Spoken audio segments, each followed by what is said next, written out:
नमस्कार प्यारे बच्चों। यदि आप लोग भी 21 नवंबर के दिन मैथ का अर्थात गणित का सेंटअप परीक्षा देने जा रहे हैं तो आपके लिए बिल्कुल 100% एकदम रियल क्वेश्चन पेपर लेकर आ चुके हैं प्यारे बच्चों। यदि आपका परीक्षा में नहीं आता है तो सीधा चैनल को आके अनसब्सक्राइब कर सकते हैं। ठीक है, देख सकते हैं यहाँ पर सेट कोड वगैरह ये दिया गया है। आपका मैथमेटिक्स का पेपर यानी गणित का पेपर है जिसका सब्जेक्ट कोड 110 है जो कि अनिवार्य विषय है। देख सकते हैं टोटल आपका 100 मार्क्स का आपका एग्जाम लिया जाएगा और 3 घंटा 15 मिनट समय दिया जाएगा। तो चलिए सीधा हम लोग ऑब्जेक्टिव क्वेश्चन की ओर चलते हैं। देख सकते हैं 1 से लेके 100 तक रहेगा जिसमें से आपको 50 प्रश्न का ही जवाब देना है। तो आइए पहला क्वेश्चन देखिएगा, काफी शानदार इंपॉर्टेंट क्वेश्चन। 1/2 एक है, क्या है? प्रकृत संख्या है, परिमेय संख्या है, अपरिमेय संख्या, इनमें से कोई नहीं। तो आप सभी को पता होगा बाबू कि 1/2 जो होता है वो अपरिमेय संख्या होता है। क्यों होता है? क्योंकि 2 जो है ना एक अपरिमेय संख्या है। ठीक है, जो कि हम लोग उसको PV/Q के रूप में नहीं लिख सकते हैं ना, उसी को हम लोग अपरिमेय संख्या कहते हैं। जहाँ Q नॉट इक्वल टू 0 हो उसको भी हम लोग परिमेय संख्या कहते हैं। जैसे Q नॉट इक्वल टू 0 ये क्या होगा? हमारा अपरिमेय संख्या होता है। ठीक है, जहाँ P/Q के रूप में नहीं लिख सकते हैं वो हमारा क्या होता है? अपरिमेय संख्या होता है। बिल्कुल इसका राइट जो जवाब हो जाएगा बाबू ऑप्शन नंबर सी हो जाएगा, बिल्कुल अपरिमेय संख्या। नेक्स्ट क्वेश्चन देखिएगा, दूसरा नंबर क्वेश्चन। यदि अल्फा तथा बीटा द्विघात बहुपद px x² प्लस 2x, ठीक है, क्या है? 2x प्लस 3, ठीक है, 2x प्लस 3 के शून्यांकों हो तो अल्फा बीटा का मान, यहाँ पर अल्फा प्लस बीटा का मान पूछा गया बाबू। ठीक है, तो हम लोग अल्फा बीटा का मान रख देंगे। जैसे कि हमारा a बराबर क्या हो गया? 1 हो गया, b बराबर क्या? 2 हो गया, c बराबर हमारा 3 हो गया। तो इसी को हम लोग पुट कर देंगे भाई लोग मान पे। ठीक है, अल्फा बीटा के मान पे, तो आपका इसका आंसर जो है ना निकल कर आ जाएगा। तो इसका आंसर क्या निकलेगा बाबू? 3 निकलेगा जी। सही जवाब क्या होगा? 3 बिल्कुल करेक्ट जवाब हो जाएगा। इसका सही जवाब क्या होगा? 3 होगा कि -3 होगा? 3 ही ऐसे आएगा। ठीक है, ऑप्शन नंबर ए होगा। नेक्स्ट क्वेश्चन देखिएगा, नेक्स्ट क्वेश्चन क्या कहा जा रहा है? तीसरा नंबर क्वेश्चन पूछा गया, बहुपद 4x² प्लस 5√2x प्लस 3 के शून्यक पूछा गया बाबू। आप लोग बताइएगा इसका शून्यक क्या हो जाएगा? सभी लोग इसका जवाब देंगे, इसका शून्यक क्या होगा? इसका राइट आंसर हम बता देते हैं सीधा सीधा, क्योंकि हम सारा का आंसर निकाल चुके हैं। आपको बिल्कुल सही सही हम बताने का प्रयास करेंगे। तो बिल्कुल तीसरा का जो राइट आंसर होगा -3√2/2, √2/4 हो जाएगा। इसका सही जवाब क्या होगा? ऑप्शन नंबर यहाँ पर सी हो जाएगा। नेक्स्ट क्वेश्चन देखिएगा, चौथा नंबर क्वेश्चन क्या पूछा गया है? देख सकते हैं चौथा नंबर आपसे पूछा जा रहा है कि यदि दो संख्याओं का गुणनफल 15,870 है एवं उनका मासा 23 है तो उनका लसा क्या होगा? काफ़ी इजी क्वेश्चन है, इसको तो आप लोग आसानी से दम बना लीजिएगा। ठीक है, इसका लसा पूछा गया है तो इसको आप लोग निकालिएगा ना, तो इसका वैल्यू जो आपका आ जाएगा 990 आ जाएगा। ठीक है, क्या आएगा? 990 आ जाएगा। जब हम लोग इसको ऐसे भी देख सकते हैं, निकाल सकते हैं। ठीक है, 15,870 बराबर क्या होगा? 23 गुना लसा करेंगे। ठीक है, गुना लसा, तो हम लोग इसको बटा में नीचे आ जाएगा, तो क्या हमारा बटा में आ जाएगा ना, तो 15,870 बटा क्या आ जाएगा? 23। तो इसको हम लोग काट पीट करेंगे तो 690 आपका इसका करेक्ट जवाब आ जाएगा। तो देखिए सीधा सीधे जवाब निकालना है, ऑप्शन नंबर ए होगा। अगला क्वेश्चन देखिएगा, अगला क्वेश्चन क्या है? 5 नंबर क्वेश्चन, ध्यान दीजिएगा आप लोग। ठीक है, यदि a बराबर 2 के पावर 2, 3 के पावर 3, 5 के पावर 4 है तो b का वैल्यू 2 के पावर 3 गुना 3 के पावर 2 5 है। तब मासा a और b का मासा पूछा गया बाबू, a और b का आपको निकालना है। तो चलिए बिल्कुल निकलेगा। कैसे निकलेगा इसको आप लोग खुद से भी निकाल सकते हैं, क्योंकि यहाँ पर ज़्यादा समय हम नहीं लेंगे बाबू आपसे। सीधा सीधा आंसर आप लोग देखते चलिएगा, 180 इसका आंसर निकल कर आ जाएगा। ठीक है, आप लोग इसको निकालिएगा ना तो 180 आ जाएगा। ठीक है, नेक्स्ट क्वेश्चन देखिएगा, नेक्स्ट क्वेश्चन क्या कहा जा रहा है? 6 नंबर क्वेश्चन, निम्नलिखित में कौन सा बहुपद नहीं है? बहुपद इनमें से कौन सा नहीं है? तो 1/x-1 जो है बहुपद नहीं है। सही जवाब क्या होगा? ऑप्शन नंबर सी होगा। अगला क्वेश्चन देखिएगा, 7 नंबर क्वेश्चन, समीकरण निकाय ax + 2y - 8 = 0 तो 2x + 4y = 16 है। तो बिल्कुल इसका सही जो जवाब होगा वो अनंत हल हो जाएगा। Right answer option number B होगा। अगला क्वेश्चन देखिएगा, यदि किसी द्विघात बहुपद के शून्यकों का योगफल 4 तथा गुणनफल 1 है तो वह द्विघात बहुपद होगा। वो क्या होगा बाबू? वह द्विघात बहुपद होगा। x² - 4x + 1 हो जाएगा। सही जवाब ऑप्शन नंबर बी। अगला क्वेश्चन देखिएगा, 9 नंबर क्वेश्चन, ध्यान दीजिएगा। 9 नंबर क्वेश्चन क्या कहा जा रहा है? यदि समीकरण निकाय 4x प्लस के बाई प्लस 8 बराबर 0 है तो 2x प्लस 2 बाई प्लस 2 बराबर 0, तो एक अद्वितीय हल होंगे। क्या पूछा गया? एक अद्वितीय हल होंगे, के नॉट इक्वल टू 4 हो जाएगा। Right answer option number B.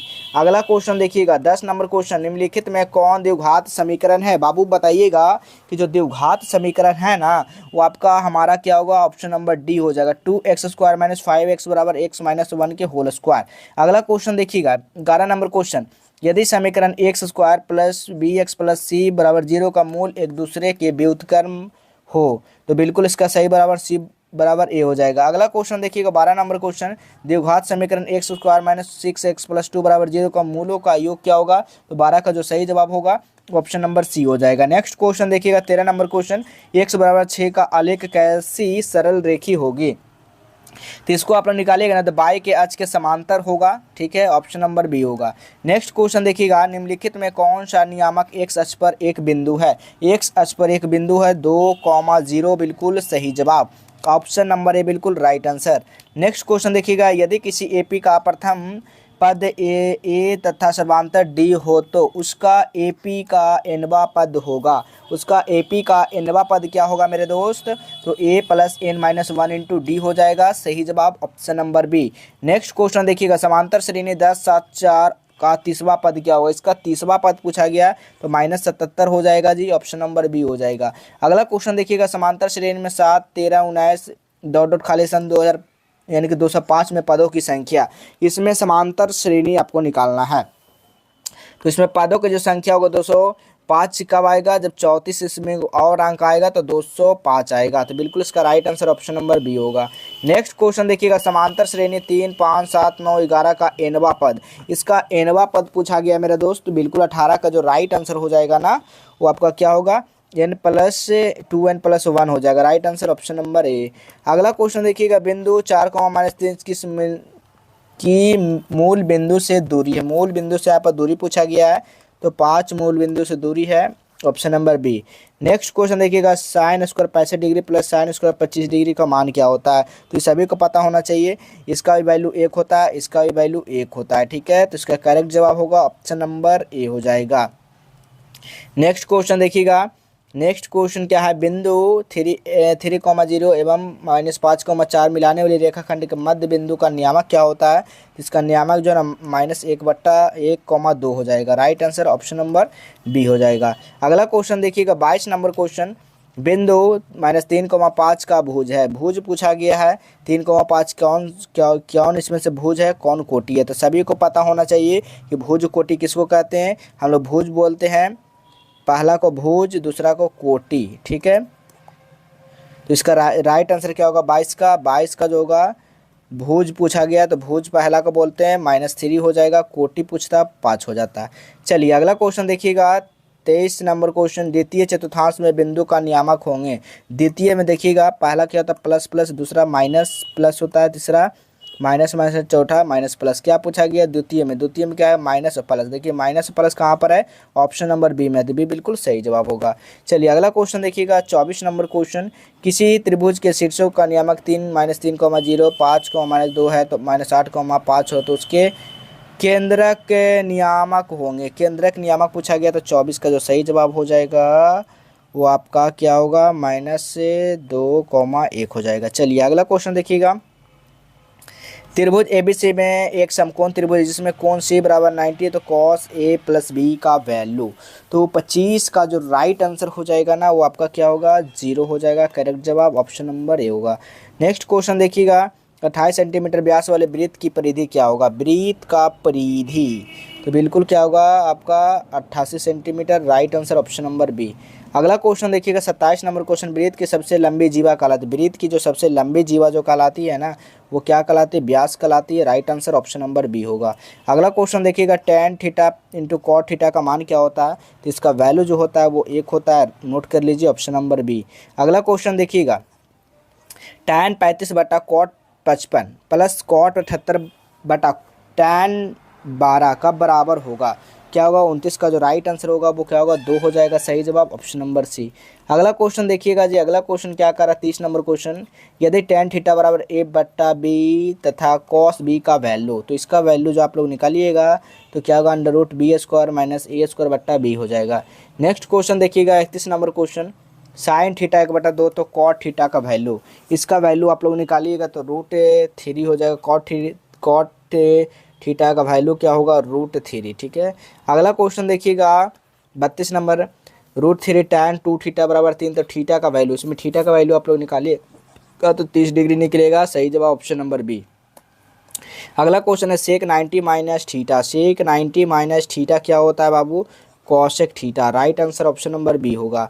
अगला क्वेश्चन देखिएगा 8 त्रिज्या वाला वृत्त में थीटा का त्रिज्या जो ना त्रिज्या खंड का क्षेत्रफल क्या होगा, तो 34 का जो राइट आंसर होगा ऑप्शन नंबर यहाँ पर बी हो जाएगा। अगला प्रश्न देखेंगे 35 नंबर क्वेश्चन, दो वृत्तों के क्षेत्रफल का अनुपात 9:4 है तो परिधि का अनुपात होगा, तो परिधि का अनुपात 3:2 क्यों होगा, इसका स्क्वायर क्या होता है 3 का स्क्वायर 9 होता है, 2 का स्क्वायर 4 होता है। ठीक है, तो 3:2 हो जाएगा। ठीक है, ऑप्शन नंबर यहाँ पर ए होगा। अगला क्वेश्चन देखिएगा 36 नंबर क्वेश्चन, आर वाले अर्धगोले का संपूर्ण पृष्ठ का क्षेत्रफल जो होगा 3πr² हो जाएगा। नेक्स्ट क्वेश्चन देखिएगा, किसी बेलन के आधार की त्रिज्या 2 सेंटीमीटर है, ऊंचाई 14 सेंटीमीटर है, तो बेलन का आयतन क्या होगा, तो इसका बेलन का जो आयतन होगा 176 सेंटीमीटर क्यों होगा। अगला क्वेश्चन देखिएगा, यदि किसी गोले का व्यास 14 सेंटीमीटर हो तो इसका आयतन पूछा गया है, तो ऑप्शन नंबर यहाँ पर सी होगा। अगला क्वेश्चन देखिएगा 39 नंबर क्वेश्चन, किसी शंकु के आधार पर त्रिज्या 5 सेंटीमीटर है एवं उसकी ऊंचाई 12 सेंटीमीटर है, तो इसका वक्र पृष्ठीय क्षेत्रफल होगा, इसका वक्र पृष्ठीय क्षेत्रफल पूछा गया है, तो 60 पाई सेंटीमीटर स्क्वायर हो जाएगा। अगला क्वेश्चन देखिएगा, यदि किसी घन की एक भुजा 5 सेंटीमीटर है तो इसका संपूर्ण पृष्ठीय क्षेत्रफल क्या होगा, तो 40 का जो राइट आंसर होगा वो 150 सेंटीमीटर स्क्वायर हो जाएगा, ऑप्शन नंबर ए। अगला प्रश्न देखिएगा 41 नंबर क्वेश्चन, प्रथम 20 विषम प्रकृति संख्याओं का योग जो होगा वो क्या होगा जी, तो 400 होगा। अगला क्वेश्चन देखिएगा इतना का बहुलक इसमें जो सबसे ज़्यादा बार बोला गया है वो आपका 3 देखिए 1 2 3 4 बार आते हैं, जिसकी संख्या अधिक होता है उसी का बहुलक होता है। ए और बी का समांतर माध्य क्या है, ए और बी का जो समांतर माध्य होगा a+b/2 हो जाएगा। अगला क्वेश्चन देखिएगा 44 नंबर क्वेश्चन, किसी बरामर्ता सारणी का मध्य बहुलक क्रम से 28 से 16 है तो माध्यिका होगा, तो बिल्कुल 44 का जो सही जवाब होगा वो 24 हो जाएगा, राइट आंसर। इसका माध्यिका पूछा गया, इसका माध्यिका आप लोग निकालिएगा ना तो 5 हो जाएगा, सही जवाब ऑप्शन नंबर बी हो जाएगा। तो चलिए अब आपको बताते हैं कैसे इसका पूरा सॉल्यूशन के साथ सारा क्वेश्चन आंसर एवं सब्जेक्टिव क्वेश्चन को डाउनलोड कर सकते हैं। आइए आप लोग को बताते हैं। सबसे पहले अपने फ़ोन में गूगल ब्राउज़र को ओपन करना, सर्च करना जस्टेबल एजुकेशन, तो जस्ट इस तरह का वेबसाइट आ जाएगा, इस पर क्लिक करना है। जैसे आप लोग इस पर क्लिक करोगे ना उसके बाद आपको नीचे आ जाना, नीचे आने के बाद देखिए सबसे ऊपर में ही क्लास 10th का यहाँ पर देखने को मिलेगा, इस पर क्लिक करना। जैसे इस पर क्लिक करोगे आपको नीचे आ जाना, नीचे आने के बाद देखिए सारा सब्जेक्ट का यहाँ पे आंसर की दिया गया है, हिंदी हो चाहे संस्कृत, तो सारा सब्जेक्ट को उसी तरह से यहाँ पर मैथ का है तो मैथ पे क्लिक करके सीधा डाउनलोड कर सकते हैं। ऊपर में इसी तरह का ऑब्जेक्टिव का आंसर की देखने को मिल जाएगा। तो चलिए मिलेंगे हम लोग अगले क्लास में, तब तक के लिए धन्यवाद।